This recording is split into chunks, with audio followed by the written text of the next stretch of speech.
Super. Diz-me uma Olá, coisa, Michel, só uma coisa. olá, meu nome é Michel Gutwilen, eu sou do Plano Crítico. Estamos aqui com a Catarina Vasconcelos, diretora portuguesa do filme A Metamorfose dos Pássaros, que está sendo um dos filmes mais elogiados aqui do Olhar de Cinema.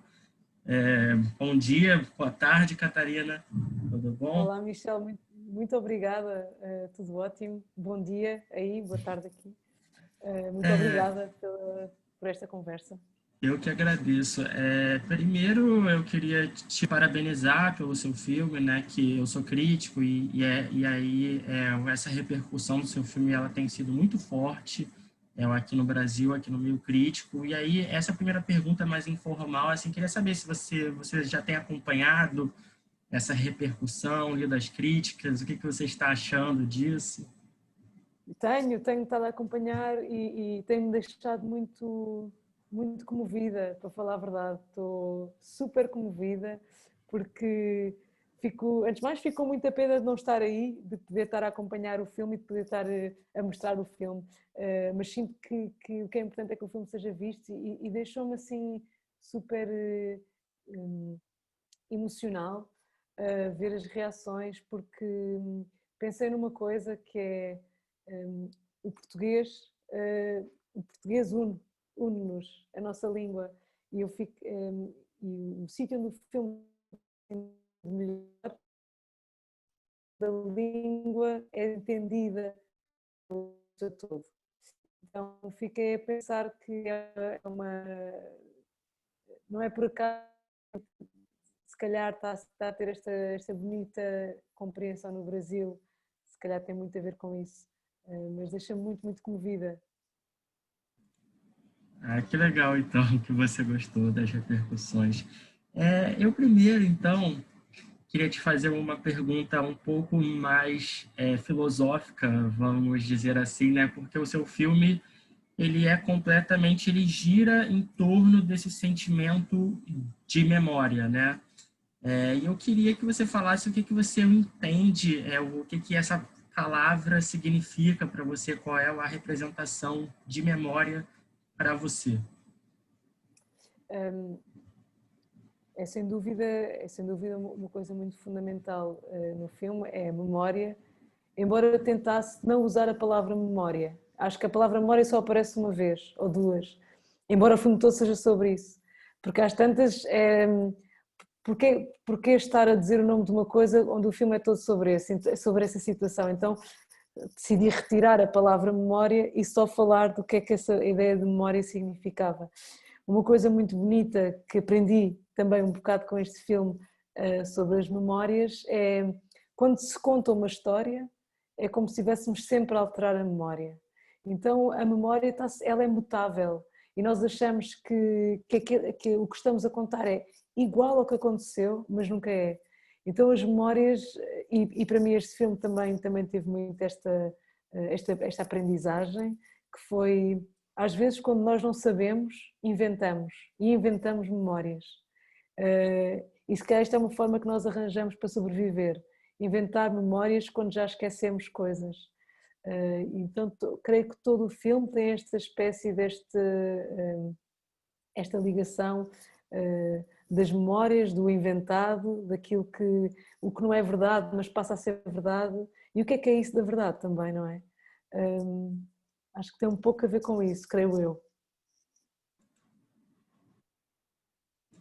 Eu queria te perguntar, já aproveitando isso que você falou, como é que é esse seu processo de você concretizar uma memória ela está aí na sua mente, né, de maneira imaterial, e você concretizar isso no filme, né, de modo imagético, a partir de imagens?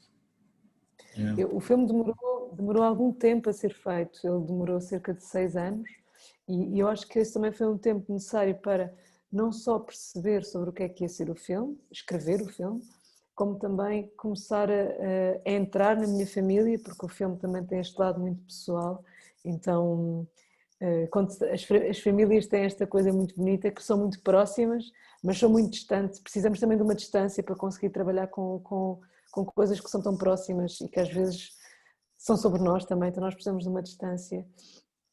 E eu costumo dizer que esta coisa é muito bonita, nós achamos que as famílias servem para nos confortar, mas às vezes as famílias servem para nos confrontar a esta dualidade que as famílias têm e que nos permitem também, se calhar, crescer enquanto pessoas. Ao mesmo tempo, eu acho que é importante referir que eu não venho do cinema, eu estudei Belas Artes e acho que isso foi muito importante também na criação deste filme. O filme acaba por ter este lado artesanal, de ser feito à escala das mãos, no sentido de... O meu avô, o Henrique, o marinheiro deste filme, era um colecionador, colecionava tudo, tinha coleções de imensas coisas. E eu sempre achei que a ideia de colecionar era ter o mundo à escala da mão, poder colecionar era controlar o mundo com as mãos. E eu acho que neste filme também acontece um bocadinho isto, esta tentativa de tentar reconstruir coisas que já não existem, como tu bem referiste, através de imagens e tentar construir o que não existe. Eu nunca conheci Beatriz, a avó-atriz, nunca conheci. A avó-atriz aparecia-me como uma presença ausente ou uma ausência presente na minha família e eu sentia que ela, no entanto, sentia que ela estava presente em todas as pessoas, nos meus tios, no meu pai. Os gestos das suas mãos criaram estas pessoas. Então, na procura da Beatriz, desta mulher, comecei a olhar também para os objetos em que ela tocou, os objetos que nós filmámos na casa. E houve um dia, porque a minha avó morreu 2 anos antes de eu nascer, é um dia em que eu estou na casa da minha avó e do meu avô e percebo que as mãos dela tocaram nos objetos. E fiquei muito comovida porque pensei, os olhos dela olharam só a estes espelhos e então de repente era como se estes objetos contassem uma história que eu não vivi, mas que os objetos invocavam. E então a construção do filme tem este lado de puzzle, de juntar peças, de juntar pessoas.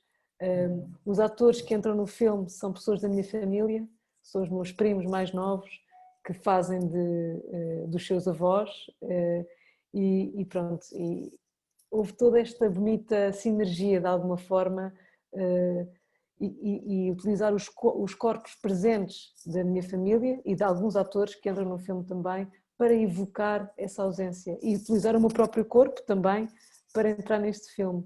Portanto, eu acho que o filme todo foi construído com esta ideia de peças que se vão fazendo como se fosse assim uma catedral que se vai fazendo devagarinho. E eu acho que no fundo a metamorfose dos pássaros resulta desta junção de todas estas peças.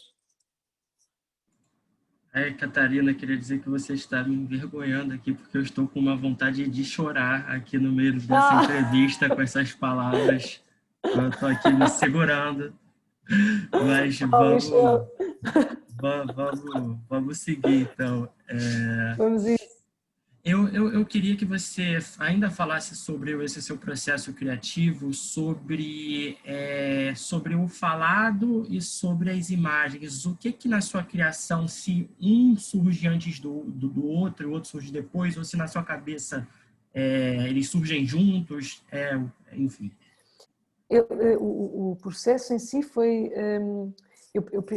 bom, depois de perceber que o filme ia ser sobre esta família, escrevi um guião do filme e no guião eu tentei descrever ao máximo o que é que nós íamos ver. Muitas das imagens que aparecem eram imagens que me iam surgindo, não como um sonho, mas muito inspiradas em determinados quadros, em determinadas pinturas, coisas que me influenciam muito.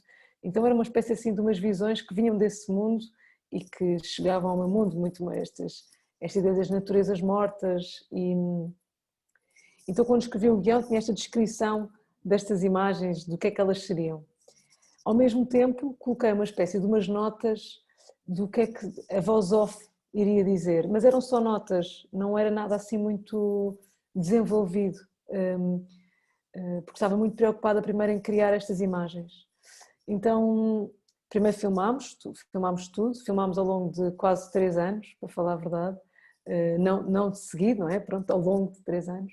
E, e depois, no processo de montagem, com o meu editor, com o Francisco Moreira, juntámos e fizemos um primeiro corte do filme.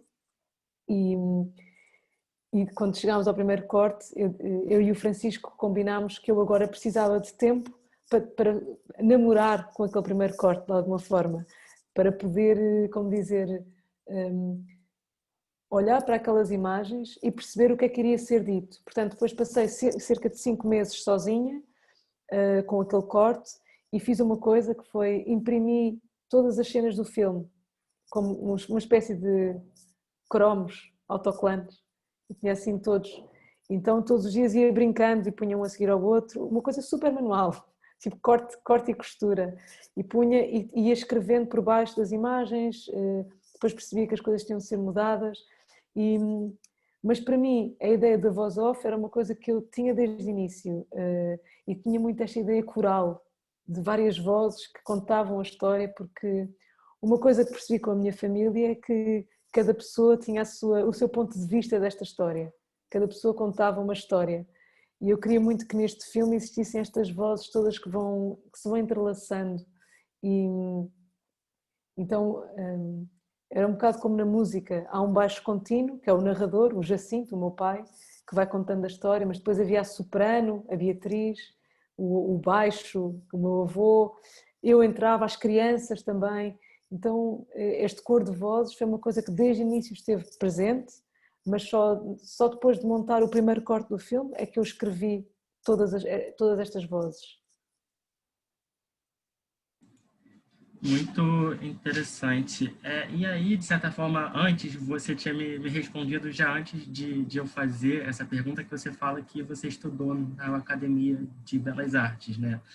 E eu queria te perguntar, como é que você acha que isso influenciou na sua forma de fazer cinema, né? Já que você não teve um estudo propriamente, especificamente de cinema, mas sim de artes no geral, porque eu vejo que no seu filme ele não só possui a influência de cinema em si, mas de outras artes. E eu queria que você falasse um pouco também sobre as suas influências, seja de outros artistas, de outras mídias, no cinema, seja no cinema de Portugal. Eu não sei se estou viajando, mas eu senti alguma coisa ali de Rita Azevedo Gomes, não sei, enfim, que você falasse sobre isso. A minha escola acaba por ser de Belas Artes. Eu estudei Design de Comunicação na Faculdade de Belas Artes de Lisboa, que tinha uma coisa incrível, que era no primeiro ano, os alunos de todas as áreas estavam juntos. E pronto, e acho que uma das coisas também que foi muito, muito importante para mim foi a história da arte e estudar os grandes mestres da pintura. E para mim houve assim um pintor que foi assim super importante, que foi o Giotto, na sua criação da perspectiva. Eu lembro-me de pensar que incrível, até então não havia a ideia de perspectiva. E isso depois é super importante no cinema também, não é? A existência de planos, de vários planos dentro de um plano. E havia outra coisa ainda, que para mim foi que é muito importante, a pintura do Renascimento, as naturezas mortas holandesas. Para mim sempre foi assim uma coisa esquisita, a ideia de natureza morta. Como é que a natureza pode estar morta? É uma coisa tão viva. E neste filme eu queria muito esta ideia das naturezas de quadros estáticos onde existe vida lá dentro que vai acontecendo. E pronto, há assim uma série de pintores do final da Idade Média e início do Renascimento, como um pintor que é o Petros Christos, que é extraordinário, sobretudo na realização dos rostos. E eu tentei filmar, alguns dos meus primos são filmados dessa forma, ou pelo menos com isso em mente.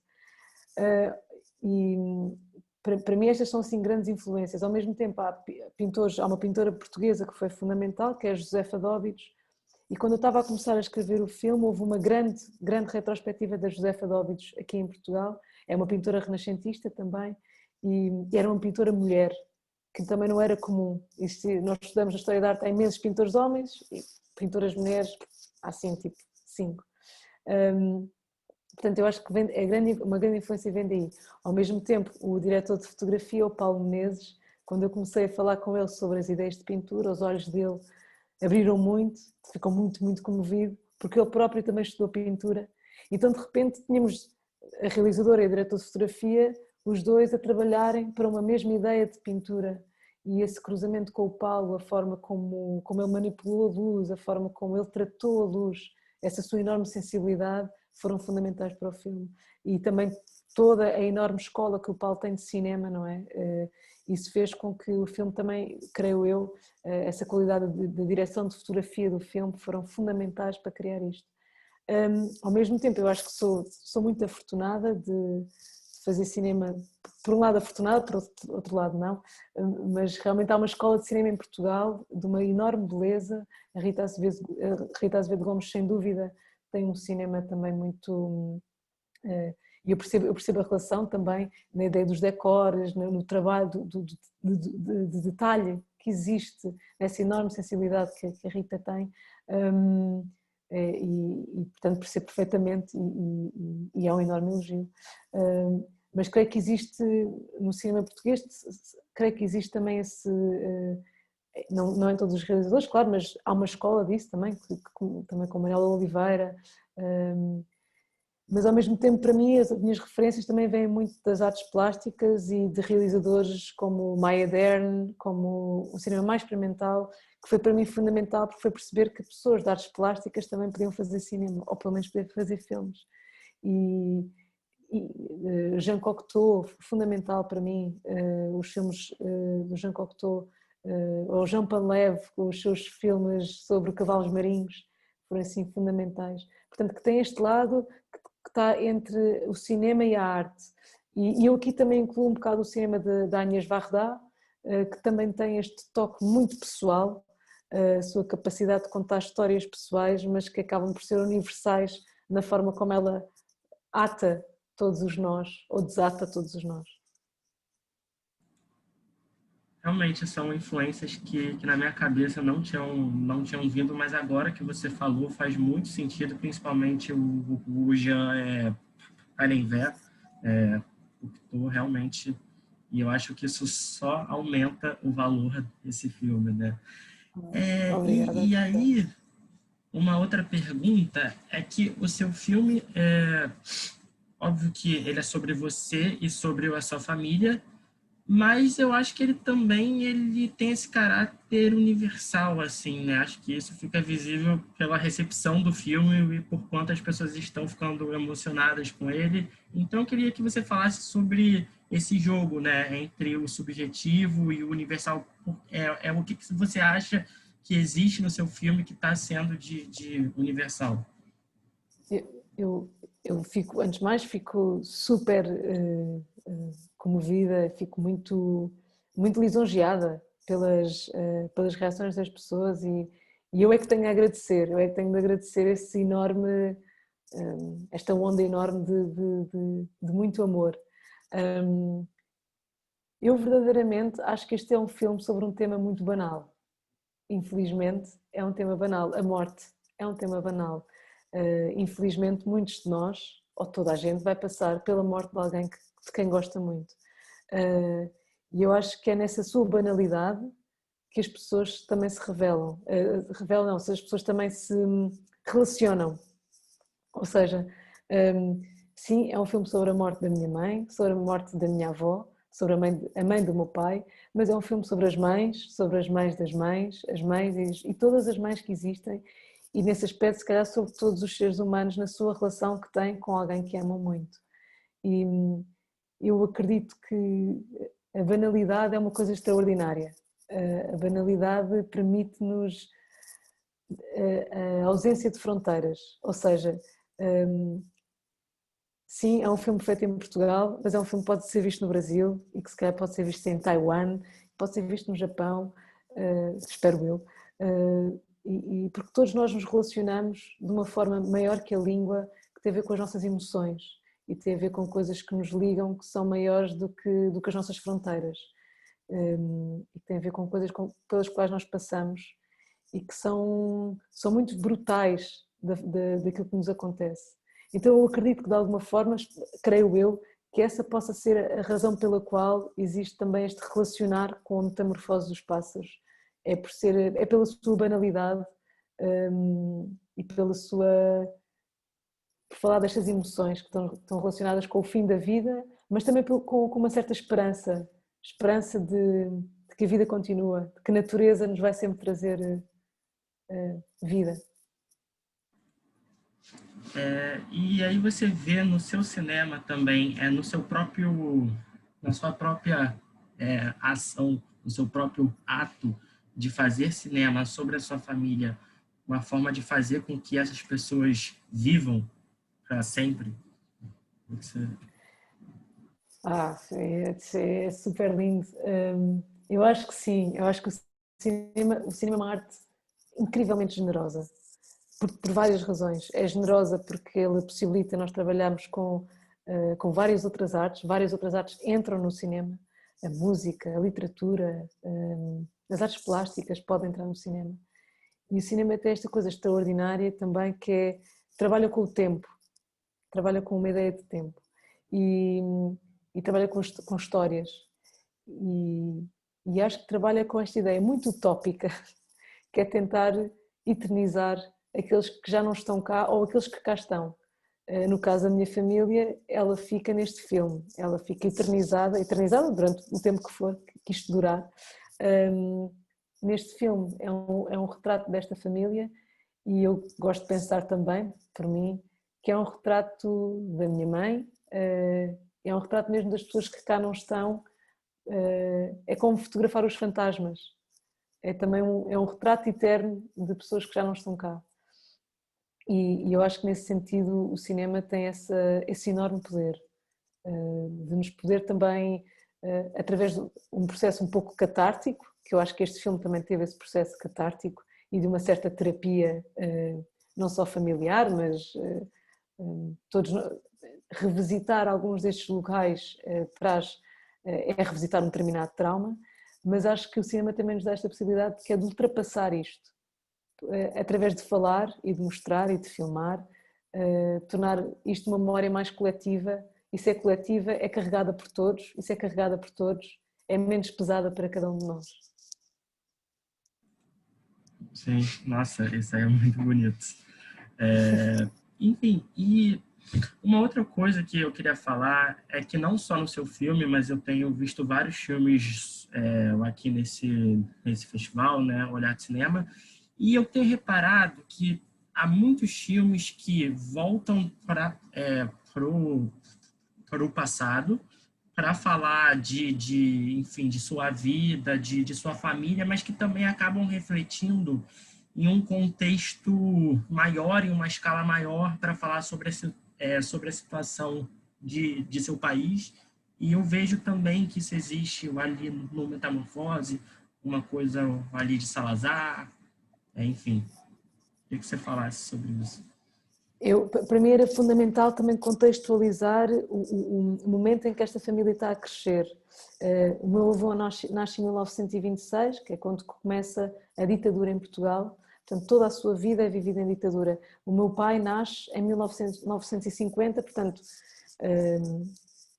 ainda faltavam 24 anos para a implementação da democracia em Portugal. Portugal acaba por ter a ditadura mais longa da Europa no século XX. São 48 anos de ditadura.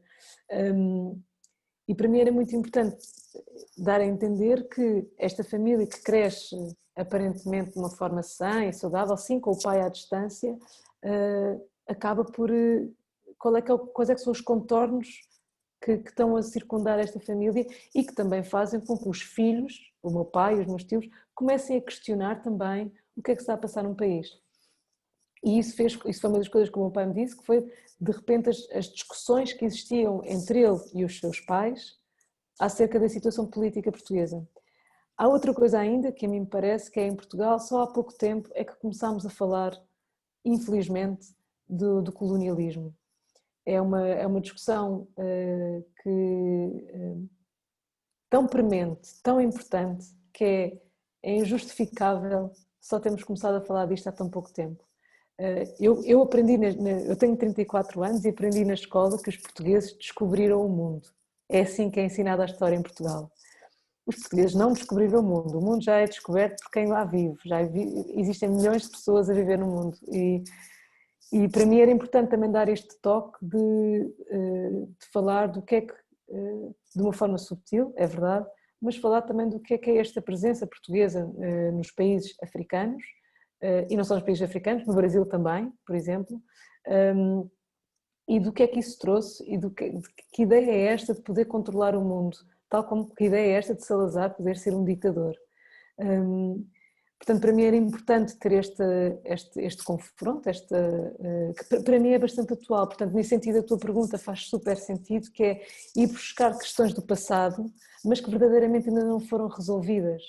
E eu sinto muito isso em relação a estas questões do pós-colonialismo, que é uma discussão que ainda está muito no seu início em Portugal.